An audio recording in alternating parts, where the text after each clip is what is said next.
नमस्कार, India news देख रहे हैं आप। मैं हूं आपके साथ पराग गुप्ता। गाजियाबाद के मुरादनगर श्मशान हादसे पर मुख्यमंत्री योगी आदित्यनाथ ने सख्त कार्रवाई की है। सीएम योगी ने घटना के लिए जिम्मेदार इंजीनियर और ठेकेदार के खिलाफ एनएसए लगाने का आदेश दिया है। साथ ही पूरे नुकसान की वसूली दोषी इंजीनियर और ठेकेदार से करने के भी निर्देश दिए गए हैं। ठेकेदार को ब्लैकलिस्ट में डाल दिया गया है। साथ ही मुख्यमंत्री योगी आदित्यनाथ ने डीएम और कमिश्नर को नोटिस जारी करके पूछा कि जब सितंबर में ही 50 लाख से ऊपर के निर्माण कार्यों का भौतिक सत्यापन करने का स्पष्ट निर्देश दिया गया तो चूक क्यों हुई।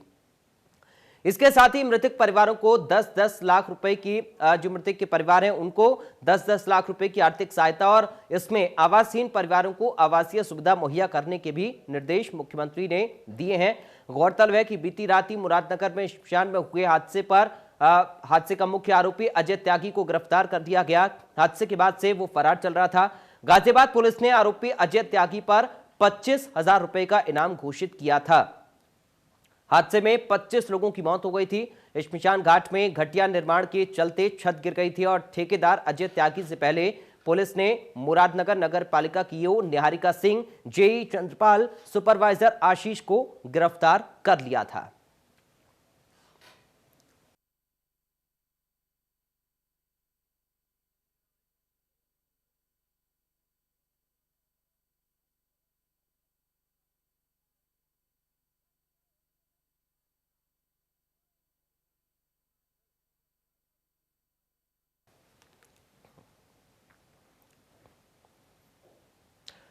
वहीं इस मामले में वरिष्ठ पुलिस अधीक्षक कलानिधि नैथानी ने क्या कुछ कहा, आपको सुनाते हैं।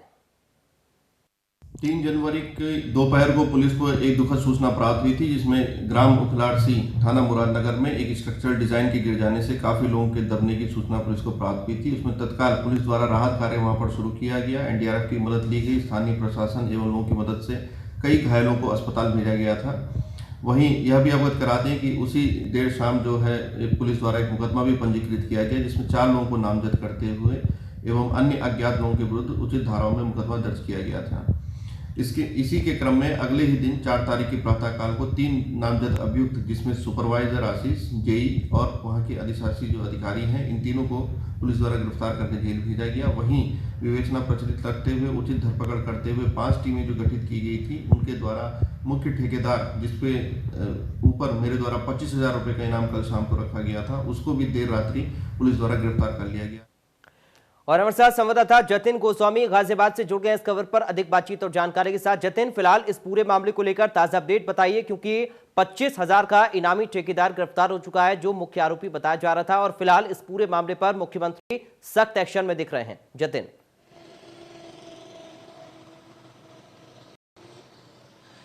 देखिए, बिल्कुल जो मुख्य आरोपी है अजय त्यागी, उसके बारे में हम भी लगातार कल से सवाल उठा रहे थे कि आखिरकार वो कहाँ है, क्योंकि जो ये पूरा मामला हुआ, जो इस हादसे का मुख्य सूत्रधार है और सीधे तौर पर कहें कि साजिश का सूत्रधार है, क्योंकि साजिश भ्रष्टाचार की वजह से हुई। आप देखिए, किसी को ठेका दिया जाता है तो तमाम उसकी एक्टिविटी पहले से जांची जाती है। इस शख्स को ठेका तब दिया गया जब इसका प्रीवियस रिकॉर्ड अच्छा नहीं था। इसने मोदी नगर में एक नाला बनाया, नाला बुरी तरह जर्जर हो गया था, उसमें बच्चा गिर गया था। इसी शख्स पर, इसी अजय त्यागी पर धारा 307 के तहत सिहानी गेट थाने में मुकदमा दर्ज था, लेकिन उसको भी अवॉइड किया गया। निहारिका सिंह जो ईओ थी, उनको कल गिरफ्तार किया गया था। उनके साथ जूनियर इंजीनियर और सुपरवाइजर गिरफ्तार किया गया था। सीएम योगी की ये सख्ती जो है एक नजीर बन रही है, क्योंकि उन्होंने कहा था कि मामले में किसी भी आरोपी को बख्शा नहीं जाएगा और कड़ी कार्रवाई होगी। तो कड़ी कार्रवाई का ये उदाहरण है कि जो ठेकेदार अजय त्यागी और जो जूनियर इंजीनियर चंद्रपाल है, उन दोनों पर रासुका लगाने की बात ये नजीर साबित करती है। और साथ ही साथ सीएम योगी ने यह भी आदेश दिया है कि जो नुकसान हुआ है उसकी भरपाई इन दोनों के ही जो अर्जित संपत्ति है, गलत तरीकों से जो अर्जित संपत्ति की गई है, उससे की जाएगी, यानी कि इनकी संपत्ति कुर्क की जाएगी और उससे जो नुकसान हुआ है उसकी भरपाई की जाएगी। और रासुका लगाना इस बात पर भी निश्चित तौर पर दर्शाता है कि आसानी से इन लोगों को जमानत नहीं मिल पाएगी। देखिए, यहाँ ये बात बताना बेहद जरूरी है कि कल परिजन इस बात को लेकर काफी ज्यादा आशंकित थे कि जो आरोपी पकड़े गए हैं कहीं उनको जल्दी से जमानत ना मिल जाए। तो सीएम योगी की ये सख्त कार्रवाई दर्शाती है कि रासुका के तहत हुई गिरफ्तारी के बाद सब जानते हैं कि जल्दी से जमानत नहीं मिलती है। और एक और जो जिस तरह से जवाब मांगा गया है डीएम और मंडल कमिश्नर से कि जब सितंबर महीने में पहले से ही भौतिक जो चीजें हैं जांच लेने की, निरीक्षण करने की बात कही गई थी निर्माण कार्यों की, तो वो क्यों नहीं किया गया, कहां किस स्तर पर लापरवाही हुई है। तो ये इशारा है कि अभी भी वो भ्रष्टाचार के ठेकेदार चेत जाएं कि ये चेतावनी है कि इस तरह का निर्माण किया तो ना सिर्फ वो नपेंगे बल्कि अधिकारी भी नपेंगे और जो प्रशासन के अधिकारी हैं उनसे भी जानकारी जुटाई जाएगी। अंत में मैं ये जरूर बता दूं कि एफआईआर में ना सिर्फ ये 4 नाम है बल्कि कुछ अज्ञात भी नाम है। तो जो बड़े नाम ये उगलेगा अब ये अजय त्यागी, वो नाम भी नेम्ड किए जा सकते हैं जल्द एफआईआर में और उन पर भी सख्त शिकंजा कसा जा सकता है। जी बिल्कुल जतिन, क्योंकि लगातार हम इस मामले को उठा रहे थे और ये हम सवाल भी कर रहे थे कि कोई ऐसी कार्रवाई, कोई ऐसा एक्शन होना चाहिए जिससे कि एक नजीर पेश हो, ताकि आगे से इस तरीके का भ्रष्टाचार ना हो या फिर इस तरीके की एक बड़ी लापरवाही ना हो जो कि लोगों की जान पर भारी पड़ जाए। तो जाहिर तौर पर यह माना जाए कि ये कड़ा एक्शन है रासुका, और दूसरी तरफ ये कि जो लोग जिम्मेदार हैं उनसे ही नुकसान की भरपाई होगी। जतिन देखिए बिल्कुल ये एक कड़ा एक्शन है, ये एक एग्जाम्पल सेट करेगा, एक उदाहरण बनेगा। जैसा कि मैंने कहा कि ये एक चेतावनी है जी। जो ठेकेदार ये समझते हैं कि वो भ्रष्टाचार की कोई इमारत खड़ी कर देंगे और उस इमारत को खड़ी करके वो अपना जो पेमेंट है वो ले लेंगे और फिर उससे बच जाएंगे जिम्मेदारी से, तो ऐसा नहीं होगा। साथ ही साथ वो ठेकेदार ही नहीं बल्कि जो लोग इसके लिए जिम्मेदार होंगे ठेका देने के, और जिन लोगों की लापरवाही ये रहेगी कि वो जो निर्माण की गुणवत्ता नहीं जांचते हैं, जूनियर इंजीनियर जैसे लोग, वो जाहिर तौर पर चेत जाएं कि ये एक उदाहरण है कि सब नपेंगे जो जो जिम्मेदार होगा। हालांकि इस मामले में अभी भी कई सवाल ऐसे हैं जिनका जवाब मिलना बेहद जरूरी है। वो सवाल इंडिया न्यूज लगातार उठाता रहा है, उठाता रहेगा कि क्या सिर्फ यही 4 लोग दोषी हैं, क्या और कोई दोषी इस मामले में नहीं है, क्योंकि जो टेंडर होता है उसकी एक लंबी प्रक्रिया होती है और उसमें तमाम लोग इन्वॉल्व होते हैं। तो कहीं ना कहीं और अभी लोग और नाम सामने आने की उम्मीद जरूर है और पुलिस भी यही कह रही है। जी बिल्कुल जतिन, क्योंकि लगातार और भी नाम सामने आ सकते हैं, क्योंकि ये एक बड़ी प्रक्रिया है। क्योंकि हमारे साथ कल रिटायर्ड इंजीनियर भी जुड़े थे, उन्होंने ये कहा था कि ये पूरी एक बड़ी चेन होती है, सिर्फ हम ठेकेदार को जिम्मेदार ठहराएं ऐसा भी संभव नहीं है। ठेकेदार इसमें जिम्मेदार हो सकता है घटिया मटेरियल के लिए, लेकिन एक बड़ी चेन, क्योंकि इसका पूरा स्ट्रक्चर तैयार किया जाता है, डिजाइन तैयार की जाती है, तमाम सारी चीजें हैं जिनको भी जांचना परखना बेहद जरूरी होगा। जतिन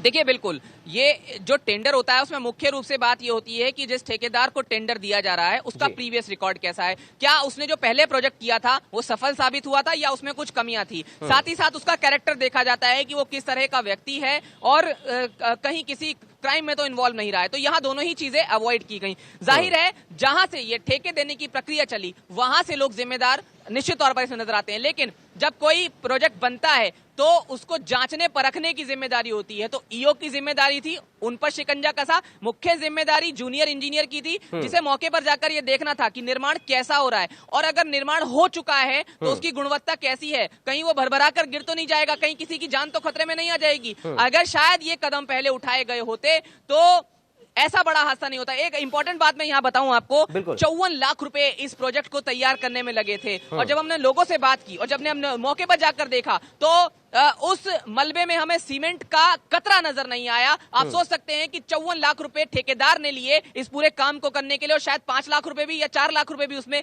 नहीं लगाए गए। तो इतनी बड़ी अमाउंट कहां गई? क्या उसका बंदरबाट हुआ? क्या वो तमाम लोगों में बटी? क्या रिश्वतखोरी का खेल हुआ? भ्रष्टाचार हुआ? भ्रष्टाचार की इमारत खड़ी कर दी गई, लापरवाही की इमारत, शमशान घाट को कब्रगाह बना दिया गया। कौन जिम्मेदार है? निश्चित है ये 4 नाम तो नहीं, और नाम भी इसमें शामिल हो सकते हैं और उन तक ये जो जांच है इसका दायरा पहुंचना बेहद जरूरी है। जी ठीक है जतिन, आप मेरे साथ बने रहिए। मेरे साथ लखनऊ से खुर्रम निजामी जुड़ गए हैं संवाददाता, उनसे बातचीत करेंगे लखनऊ के कड़े एक्शन को लेकर। खुर्रम, बड़ा एक्शन लखनऊ से हुआ है और जब अधिकारियों से बातचीत की गई तो उनको एनएसए की जानकारी नहीं थी। मुख्यमंत्री के जो निर्देश हैं ये बड़ी बात है, अधिकारी क्या अभी भी लापरवाही बरत रहे हैं? खुर्रम, ऐसा कोई नहीं है।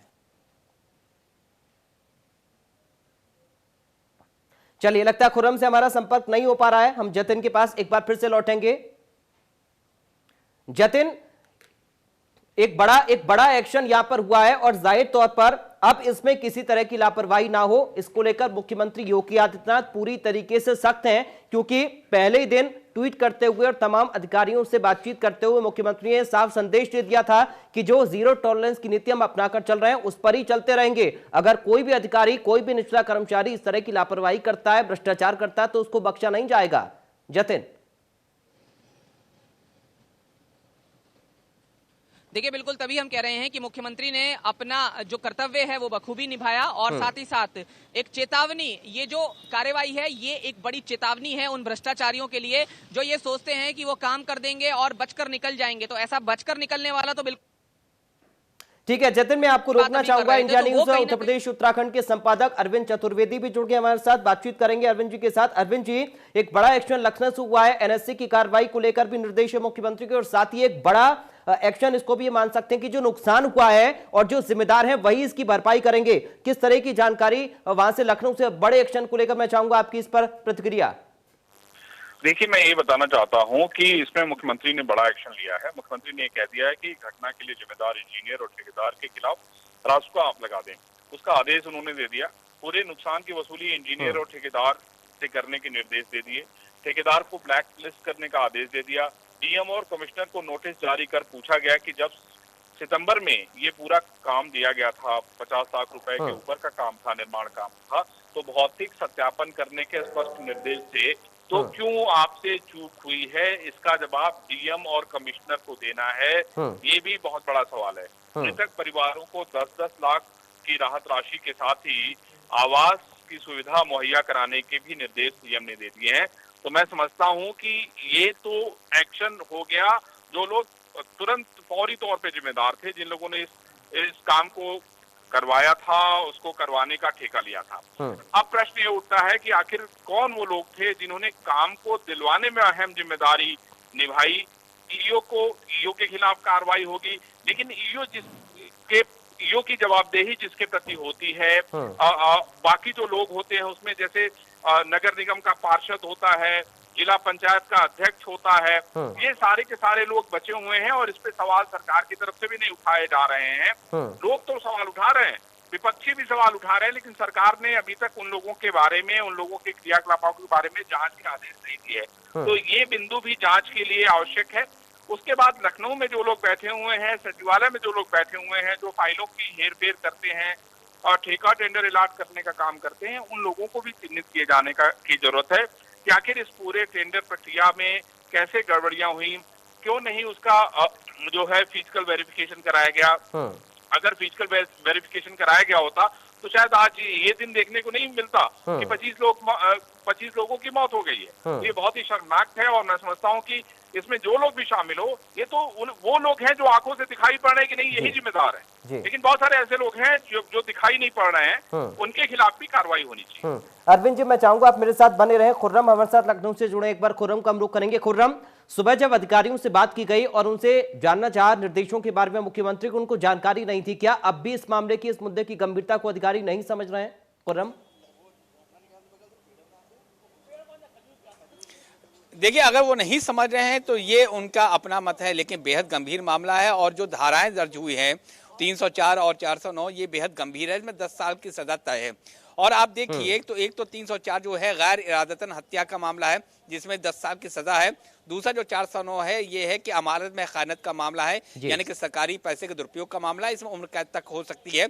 ये प्रावधान है, जब साबित होगा तब होगा। लेकिन जो सवाल ये है, जो अरविंद जी भी उठा रहे थे, वो ये है कि पर्दे के पीछे कौन लोग हैं। वो कौन लोग हैं जो उठाते हैं, जो ठेका दिलाने का काम अंजाम देते हैं। वो कौन लोग हैं जिनका हाथ त्यागी पर था, अजय त्यागी पर था, जो ठेकेदार था, जिसकी वजह से पूरा ये बड़ा हादसा हुआ और जिसकी वजह पूरी सरकार कटघरे में आ गई। वो कौन लोग हैं जो उसके पर हाथ रखे हुए थे। जो तेवतिया है, जिनका नाम सामने आ रहा है, वो बेहद करीबी अजय त्यागी उनका था, उस पर एक्शन क्यों नहीं हो रहा है? आप अधिकारियों से सवाल जवाब कर लीजिए, उन पर एक्शन लीजिए, ठीक है, लेकिन जो कॉकस होता है उसको तोड़ने का वक्त आ गया। 25 जाने गई हैं और सिर्फ अधिकारियों पर कार्रवाई करने से काम नहीं चलेगा। वो तो सजा के पात्र ही, जिन्होंने सारी जितनी भी उनको नियमावली दी गई थी उसको धता बताया, लेकिन वो लोग भी है जिन पर अजय त्यागी का हाथ था, जो अजय त्यागी जिनके सरपरस्ती में फल फूल रहा था। बहुत सारे ऐसे काम चल रहे हैं आज भी गाजियाबाद में जो अजय त्यागी के सरपरस्ती में चल रहा है, जो अजय त्यागी को ठेका मिला था। आखिर वजह क्या थी, ये सब देखने वाली बात होगी, लेकिन जब तक कॉकस नहीं टूटेगा तब तक की ऐसे घटनाएं रुक नहीं सकती। आप अधिकारियों पर कार्रवाई कर लीजिए, ठेकेदार को ब्लैकलिस्ट कर दीजिए, उसके खिलाफ ऐसे कार्रवाई कर लीजिए, लेकिन जब तक कॉकस नहीं टूटेगा, जो ठेकेदारी का काम चलता है, जो ठेका पट्टा का काम चलता है, जब तक वो कॉकस नहीं टूटेगा तब तक की ऐसी घटना होने की संभावना, आशंका बरकरार रहेगी। ठीक है खुर्रम, आप बने रहिए। जतिन, एक बार मैं आपका रुख करूंगा। जतिन, आप बताइए कौन कौन से अधिकारियों से आपने संपर्क करने की कोशिश की गई थी और उनको जानकारी नहीं थी? क्या कुछ निर्देश हैं लखनऊ के?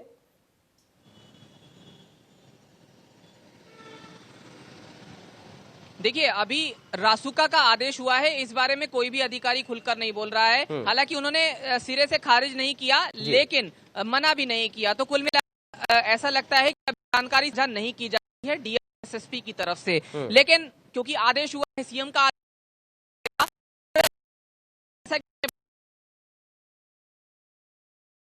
से ज्यादा भी जो आदमी है अब उनकी जमानत नहीं हो पाएगी जिन पर रासुका की कार्रवाई हुई है। तो ये कम से कम एक बड़ी बात है। और अगर इस महकमे की बात करें कि जिस तरह से अरविंद सर बता रहे थे कि न सिर्फ ईओ बल्कि ईओ की जिम्मेदारी भी किसी के प्रति थी, तो वो नगर पालिका के जो चेयरमैन हैं उनके प्रति थी। लेकिन नगर पालिका के चेयरमैन जो हैं वो कल मीडिया के सामने आए और उन्होंने अपने ऊपर लगे जो आरोप हैं उनसे इनकार किया। नैतिक तौर पर उन्होंने कहा कि मैं जिम्मेदारी इसकी ले सकता हूं, लेकिन इसमें टेक्निकली या किसी ऑफेंसिव रूप में उनका कोई दोष है, उन्होंने इस बात से इनकार कर दिया। और क्योंकि जो पॉलिटिकल कनेक्शन इसमें कहीं ना कहीं इन लोगों के सामने आ रहे हैं, वो भी कई संदेहास्पद सवाल जरूर खड़े करते हैं। क्योंकि जब हमने अजय त्यागी का रिकॉर्ड खंगालने की कोशिश की तो भी कई चीजें चौंकाने वाली सामने आई है। जी बिल्कुल जतिन, आप बने रहिए। अरविंद जी, मैं आपका रुख करूंगा क्योंकि देखिए ये पॉलिटिकल कनेक्शन की जो बात जतिन कर रहे हैं या फिर किन किन प्रशासनिक अधिकारियों से अजय त्यागी के संपर्क है, ये एक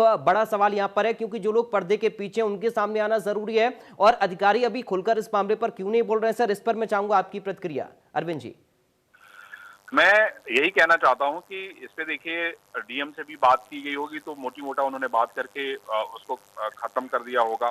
कमिश्नर डीएम और कमिश्नर दो लोग जिम्मेदार थे जो कि पहले से यहाँ पे जो पोस्टेड थे।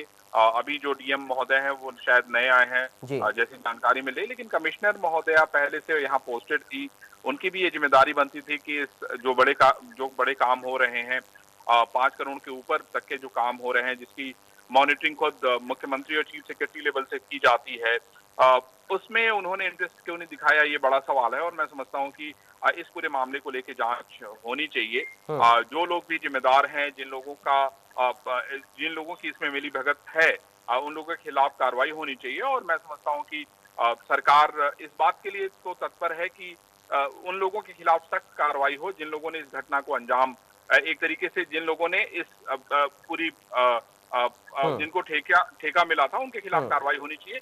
लेकिन जनता ये भी चाहती है कि उन लोगों के खिलाफ भी कार्रवाई हो जो इस पूरे नेक्सस में शामिल है। लेकिन अरविंद जी, क्योंकि जतिन जिस तरीके से जिक्र कर रहे थे, अजय त्यागी जो शख्स है उसका पिछला रिकॉर्ड भी ठीक नहीं है और जाहिर तौर पर अगर किसी व्यक्ति को ठेका दिया जाता है तो सारे रिकॉर्डों को देखा जाता है। तो क्यों आखिर इस तरह की लापरवाही हुई या फिर किस हद तक आपको इसमें भ्रष्टाचार नजर आ रहा है? किस हद तक इसमें लापरवाही और जो लोग अपनी मनमानी कर रहे थे वो नजर आ रही है? देखिए, ये तो सीधे सीधे अफसरों की लापरवाही है और मैं समझता हूँ कि इसमें अफसरों की पूरी जिम्मेदारी बनती है। क्योंकि ये जो 25 करोड़ तक का जो पूरा मामला फाइनल किया गया होगा उसमें ऊपर से लेकर नीचे तक वो पूरी फाइल मूव करती है। बाकायदा बजट अलॉट होता है, बजट का एलोकेशन किया जाता है और इस समय कोविड का समय चल रहा है और इसमें एक रुपया अगर किसी को दिया जा रहा है तो उसकी बाकायदा मॉनिटरिंग की जा रही कि नहीं, ये किस मत में दिया जा रहा है, इसकी कितनी जरूरत है, कितनी जरूरत नहीं है, ये सारी बातें हो रही हैं। कई बार उसकी समीक्षा हो रही है। उसके बाद भी अगर इतनी बड़ी घटना होती है तो ये पूरा का पूरा जो मामला है संदिग्ध है, सवालों के घेरे में है। इसमें ऊपर से लेकर नीचे तक जितने भी लोग शामिल थे उन सभी लोगों की जांच पड़ताल होनी चाहिए, सभी लोगों की भूमिका की जांच होनी चाहिए, तभी मैं समझता हूँ कि सच जो है वो बाहर आ पाएगा। और ये बहुत आवश्यक है कि सच बाहर आए, लोगों को पता तो चले कि आखिर कैसे काम हो रहा है। और अरविंद जी, इसमें जिला प्रशासन की भूमिका की भी जांच बेहद जरूरी होगी। जिला प्रशासन की भूमिका की जांच इसलिए भी बेहद जरूरी होती है कि जो बड़े अफसर बैठे होते हैं उनकी जिम्मेदारी होती है कि उनके मातहत जो लोग काम कर रहे हैं या जिले में जो भी काम कर रहे हैं लोग, उसकी बाकायदा मॉनिटरिंग करें। सरकार को समय समय पर रिपोर्ट तो जाती है लेकिन मॉनिटरिंग नहीं होती है, जिसका खामियाजा इन 25 लोगों की मौत से चुकाना पड़ा। 25 परिवार एक तरीके से जो है अब उनके पास अपना कोई कहने वाला नहीं है। पता नहीं किन किन लोगों के परिवार के कौन कौन से लोग मरे होंगे जो कमाते होंगे। ऐसे परिवार के पास अब इस समय कोई जवाब नहीं है। तो प्रश्न ये उठता है कि जो हालात हैं वो बेहद खराब है।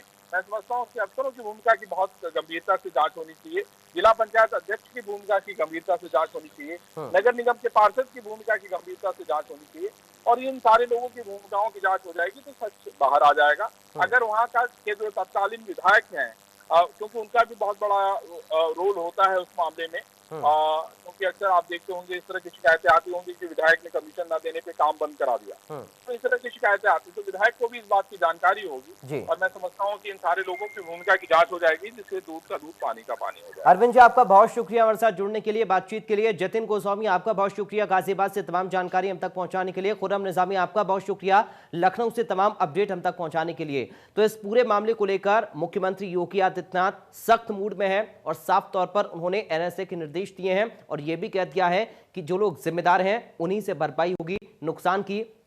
फिलहाल यह हादसा बेहद बड़ा है, लापरवाही बड़ी है, इसमें भ्रष्टाचार हुआ है, क्या हुआ है, किस तरीके की मनमानी हुई है, या फिर यह चेन कहां से लेकर कहां तक चल रही है, इस पूरे मामले की जांच पड़ताल चल रही है। लेकिन अब देखना होगा दोषियों को किस तरह की सजा मिलती है, क्योंकि मुख्यमंत्री बख्शने के मूड में नहीं है। फिलहाल के लिए दीजिए इजाजत, देखते रहिए इंडिया न्यूज।